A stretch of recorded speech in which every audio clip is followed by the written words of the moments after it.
The rain was steady and soft that afternoon in New York. Cars moved slowly along the crowded street, and people hurried by holding umbrellas. Ethan Cole stood beside his black car, looking at the tall buildings that touched the gray sky. He was known all over the city as a quiet and serious man, the young CEO who built his company from almost nothing. People said he could make gold out of dust, but right now, gold meant nothing to him. He was waiting for his driver to return with some coffee, and the sound of the rain felt louder than usual. Ethan was tall, dressed in a dark suit that did not belong to this small gray corner of the city. His face showed no sign of stress, no sign of kindness either. He lived most of his life behind glass walls and computer screens. He did not talk to strangers, and strangers did not talk to him. That was why what happened next felt almost unreal. From across the street, a small figure ran toward him through the rain. She was no more than 7 or 8 years old, wearing an oversized red jacket, her hair tied into uneven pigtails. Her old sneakers splashed through puddles as she hurried with all her heart. When she reached him, she stopped, breathing fast. He looked down, puzzled. The little girl was soaked, but smiling with strange courage. "Are you busy, mister?" she asked, in a small but clear voice. Ethan blinked. No one had spoken to him without reason for a long time. "I guess not," he answered gently, though still confused. The girl reached into her pocket and pulled out a folded $50 bill that looked almost torn in half. She held it out to him with both hands. Her fingers were tiny and shaking from the cold. "I just need a dad for one day," she said. Those words froze him. He'd heard a lot of strange requests in his life, but nothing like that. He opened his mouth to ask what she meant, but no words came. Her eyes were big and full of a kind of sadness that seemed far too deep for a child. "Your dad is not around?" Ethan asked softly. She shook her head.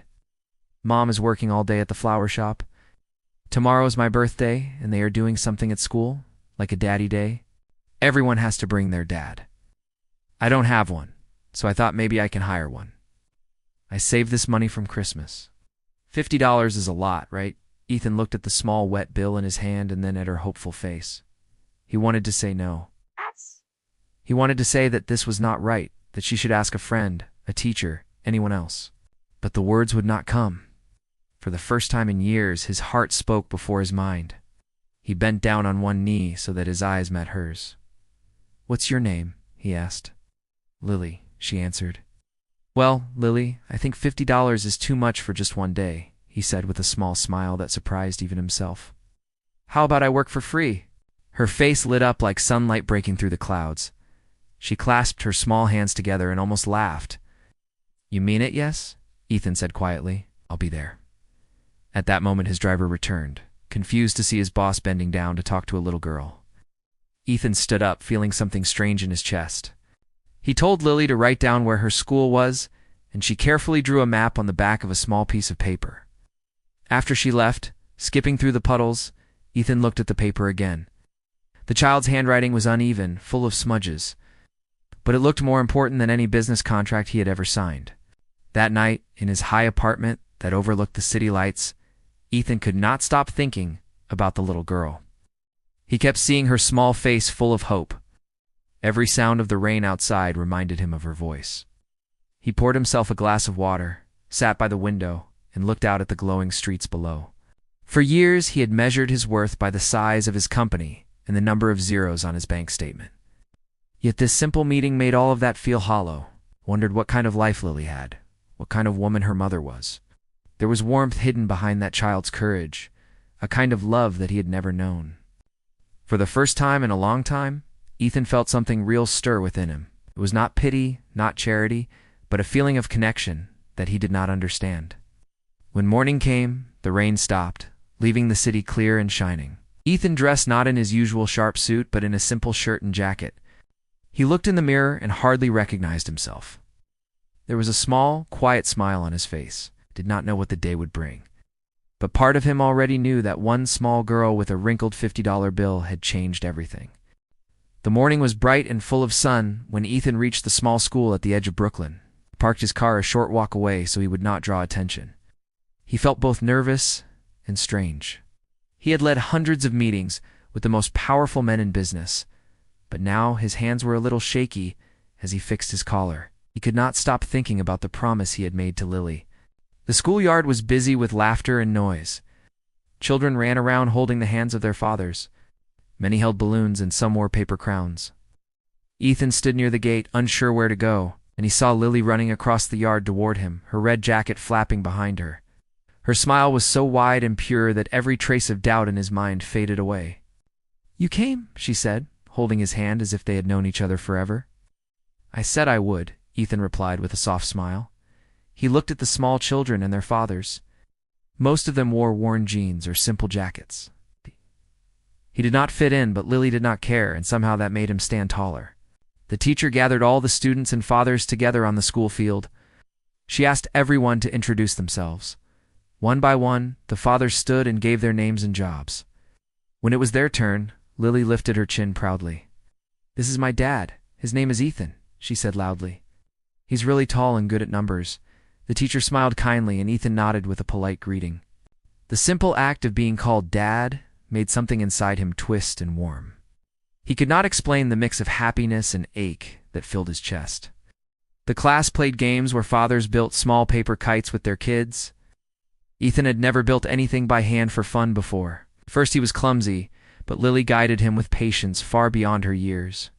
When the kite finally lifted into the sky, she laughed so hard that he found himself laughing too. It had been years since he had laughed like that, free and unguarded.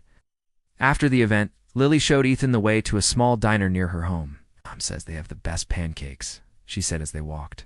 The place was quiet, the kind where the bell above the door still jingled each time a person entered. The waiter smiled when he saw Lily and brought her a plate with extra syrup without being asked. It was clear she was a regular there. Ethan ordered coffee and watched as Lily poured syrup carefully onto her pancakes. She ate with true joy, swinging her legs as she talked about school, her friends, and how she wanted to be a florist like her mother. He listened without interrupting, letting her voice fill the empty spaces inside him. He realized how long it had been since he had shared a meal with someone, just for the simple reason of being together. When they finished eating, Lily tugged at his sleeve. "Can we go feed the ducks at the park?" she asked. He thought of his busy schedule waiting in the city, the meeting he was supposed to attend that afternoon, but he found himself saying yes without hesitation. They walked side by side to the park, her small steps keeping pace with his long ones.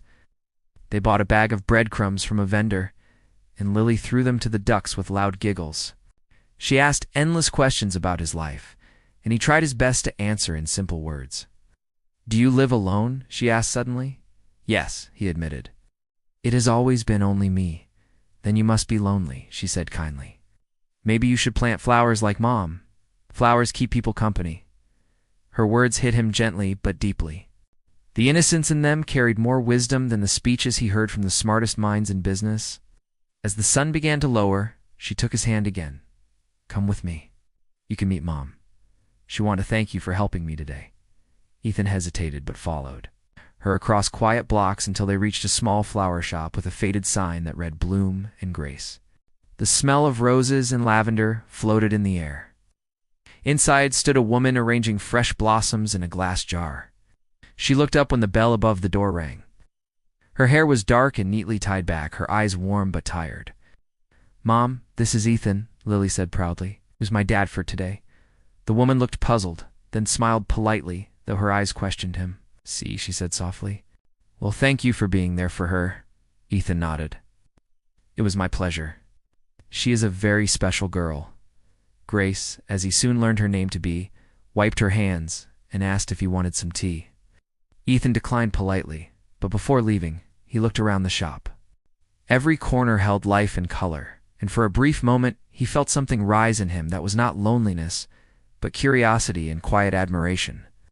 As he walked back to his car, he realized that a single day with a small girl and her florist mother had left him feeling more alive than all his years of success. He looked at his reflection in the car window and saw not just a wealthy man, but someone who was beginning to wish for a different kind of richness, the one money could never buy. Ethan could not forget the scent of the flower shop. It followed him all the way back to his tall apartment building in the city. That mixture of roses, daisies, and fresh soil was still in his memory when he sat by the window that night. The sound of traffic below felt dull compared to the laughter he had shared with Lily. He looked at the papers on his desk, full of numbers and charts, and realized they did not mean much to him at that moment. The next morning, he woke early with a thought he could not ignore. He opened his laptop and placed an anonymous order for flowers from Bloom and Grace. He chose lavender because Lily had mentioned her mother's favorite color was purple. He asked for the flowers to be delivered to a nearby hospital addressed to the children's ward. He did not know why he did it, but it felt right. That first order became another, then more. Every few days, Grace Carter would receive a new order from the same anonymous customer.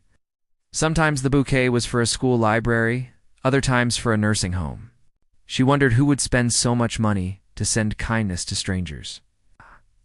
She told Lily about the mystery, and the little girl guessed quickly. "It's Mr. Ethan," she said. Grace smiled but said she should not jump to conclusions. Still, she kept thinking about the tall, quiet man who had appeared in their lives so suddenly. Ethan's days at work grew heavier, while his mind stayed somewhere near that small flower shop. In meetings, he found himself distracted, thinking about the sound of scissors clipping stems and the gentle way Grace had smiled when she spoke. His assistant noticed the change in him. He worked just as hard, but something inside him was softer. One afternoon, he drove again to the part of the city where the shop was. He did not plan to go in, only to look. Through the front window, he saw Grace arranging sunflowers in tall vases, while Lily colored pictures at a small table in the corner. The sight brought him a strange peace. He was about to leave when a gust of wind caught the shop door open, and Grace looked up, surprised to see him standing there. "Mr. Cole," she said in polite confusion. "I thought you lived far from here." Ethan stepped inside, feeling awkward. "I was just passing through," he said. "Your shop looked nice, so I stopped by." Grace wiped her hands on her apron and smiled. "It's not much, but we try our best. Business has been slow lately, but flowers always find a way to grow again." Lily looked up from her drawing and ran toward him. "It's Mr. Ethan. Look, I made a picture of the park with the ducks." She held up a colorful page showing two people standing under a blue sky. Her simple drawing made Ethan laugh quietly. "That's beautiful," he said. "You're quite the artist." Grace watched the way Ethan spoke to her daughter and felt a gentle warmth in her chest. She could see kindness behind his calm voice. She offered him a chair and poured a small cup of tea for him after all. They talked a little about flowers. She explained how each color had a meaning. Red showed love, yellow meant friendship, and white was for peace. Ethan listened carefully, like every word mattered. When the time came for him to leave, Grace thanked him again for helping Lily at school. That night she thought about him while closing the shop. Oddly, he was polite and careful, not proud like most rich men she had met. She told herself not to imagine anything, but her thoughts kept circling back. The next morning, when she received another flower order, she no longer had to guess. She smiled because she knew it was from him. She decided to write a small thank you note and sent it with the delivery truck. When Ethan received the note later that day, it was simple and warm. It said, "Thank you for thinking of others. Your kindness makes the world brighter." He held the note for a long time and then placed it inside his wallet. No business message had ever touched him like that. Days turned into weeks, and this quiet link between Ethan and Grace continued. He began visiting the shop on weekends, pretending to check on his deliveries. Lily would show him new drawings and sometimes ask for help watering plants. Grace slowly began to trust that his visits were genuine, not out of pity. Ethan found peace in these visits, a peace he never felt in his tall office. He started learning the names of flowers and even trying to arrange them under Grace's guidance. She would laugh softly when he placed the stems clumsily in a vase, and he would laugh too. Those moments were simple but real. Each time he left the shop, Ethan carried with him the smell of fresh blooms and the memory of Grace's gentle smile. He did not yet call it love, but he knew that his life was no longer as empty as before. The fortress he had built around his lonely heart was beginning to open, just a little, to the colors of a world he had forgotten how to see. It was a quiet Tuesday morning when Grace finally learned that Ethan was the man behind all the flower orders. The delivery boy from the market had mentioned it without knowing how important his words were. He said that the person paying for those orders looked like a businessman from a picture in the newspaper. Grace had seen that picture before. It was Ethan Cole. She stood still behind the counter, holding a bunch of white roses in her hand, and did not move for a long moment. Her first feeling was confusion. Why would a man like him want to help strangers through her shop, then pretend it was not him? She thought maybe he felt sorry for her because she had no husband. Maybe he wanted to do something good for his image. The more she tried to make sense of it, the heavier her heart felt. That same afternoon, Ethan came again to the shop. He brought Lily a small storybook and handed Grace some fresh coffee from the place she liked nearby. He greeted her with his usual calm smile, but she saw through it this time. She took the cup and placed it on the counter without a word. "You have been very kind," Grace said, her voice steady but serious. "I heard something today. I heard that you are the one sending all those flower orders." Ethan froze for a second and then gave a quiet nod. "Yes, I wanted to help the shop and also make people happy. I did not mean to hide it from you. I just wanted it to be simple." Grace felt a sting of pride and anger. "Think I need help from a rich man? I am not a charity. This shop is mine, and it will survive even if I have to sell flowers on the street. We work hard, Mr. Cole." Ethan placed the coffee cup back and looked at her with calm eyes. "I know. I never thought less of you. I only thought the world could use a little kindness. That is all." Lily, who was sitting by the table drawing, looked up and sensed something was wrong. She stared at the two adults, who were both quiet now, the air heavy between them. "Did I do something bad?" she asked in a small voice. Grace quickly softened. "No, sweetheart." She smiled to reassure her daughter, then looked at Ethan again. "I appreciate what you did, but it cannot continue. People will talk, and I have to protect Lily." Ethan reached out slightly, but stopped himself. "I understand," he said. His voice held disappointment, but no anger. He turned to Lily and said goodbye softly before leaving the shop. When the door closed behind him, Grace felt a strange emptiness. She told herself she did the right thing, yet that night she kept thinking about the look on his face. It was not the look of a man who expected to be thanked. It was the look of someone who had finally cared, maybe for the first time in years. Across the city, Ethan sat in his dim office long after everyone had gone home. The skyline outside sparkled, but to him, everything looked lifeless. He thought about Grace's words and felt ashamed that his actions had caused her worry. He realized he had not been honest about his feelings. It was not about pity or charity. It was about wanting to stay connected to something pure. A few days passed before he gathered the courage to return. He came without his usual driver, dressed simply, and walked through the door like an ordinary man. Grace looked surprised to see him again, but not angry. "I came to say sorry," he said plainly. "You were right to protect your family. I acted without thinking how it might look. But I want to be honest now. I do not want to help you as a rich man. I want to be someone who can learn from you, if you will let me." Grace studied him. There was no pride in his voice, only truth. She nodded slowly. "If you stay as a friend. Nothing more for now.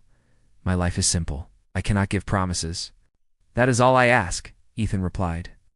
From that day, their friendship grew again, this time with clearer lines. He helped her after hours when she needed to lift boxes or move flower pots. She made him tea and told him stories about how each flower carried meaning. He learned that she had lost her husband in a car accident when Lily was 2. She had raised her daughter alone ever since.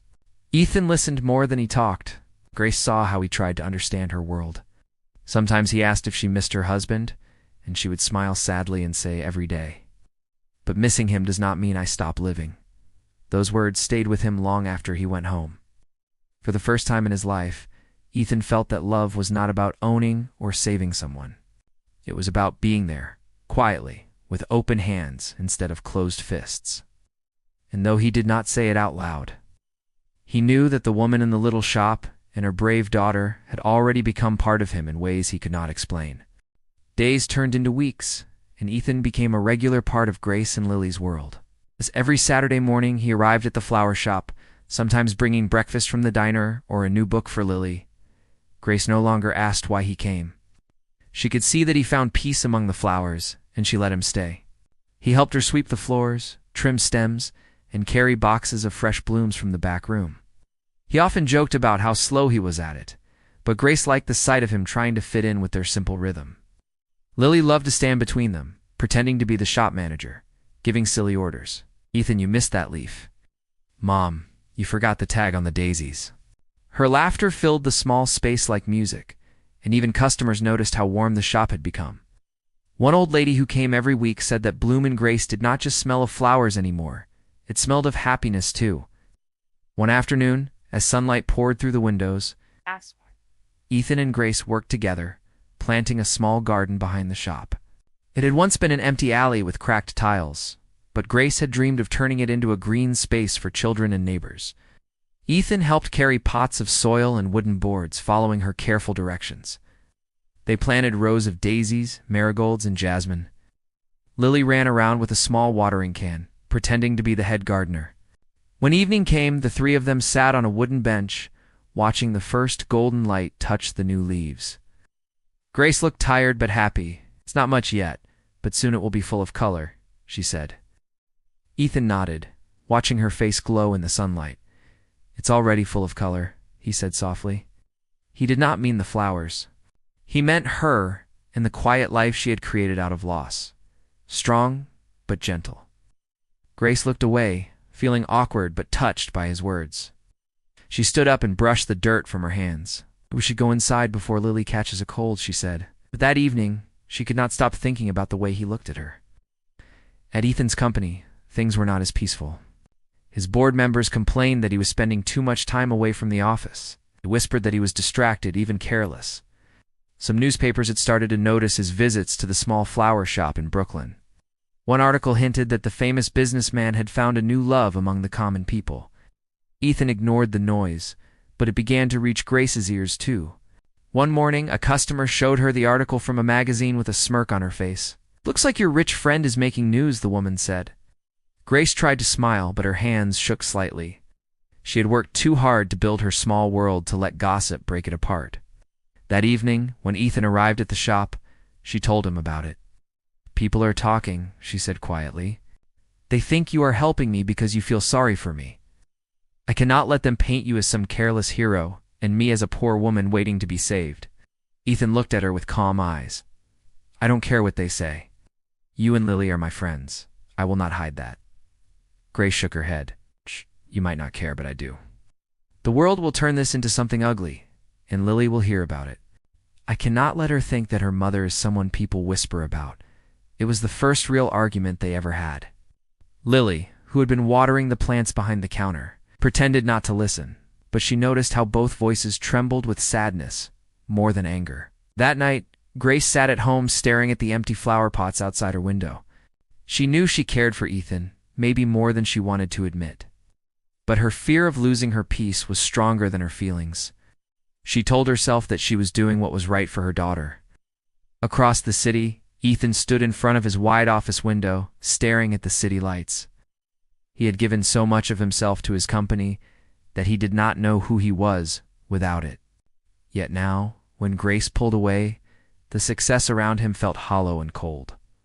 The next day, he made a choice. During a meeting with the board, while everyone discussed profit and markets, Ethan stood up and said he was stepping down as CEO. The room fell silent. Simply said he needed time to build something more meaningful. News spread fast. Porters followed him everywhere, asking questions he refused to answer. He did not return to the flower shop for several days, letting the noise fade on its own. Grace heard what he had done and felt both grateful and guilty. She had never asked for his sacrifice, and yet part of her heart knew he had done it for her. When he finally came back, she met him outside as the sun was setting. "You gave up everything," she said. He shook his head. "I just gave up what was never mine. I only want a life that feels real." Grace looked at him quietly, her eyes filling with tears she tried to hide. She did not know what the future would bring, but in that moment she saw the truth. They had both changed each other in ways no amount of money or gossip could undo.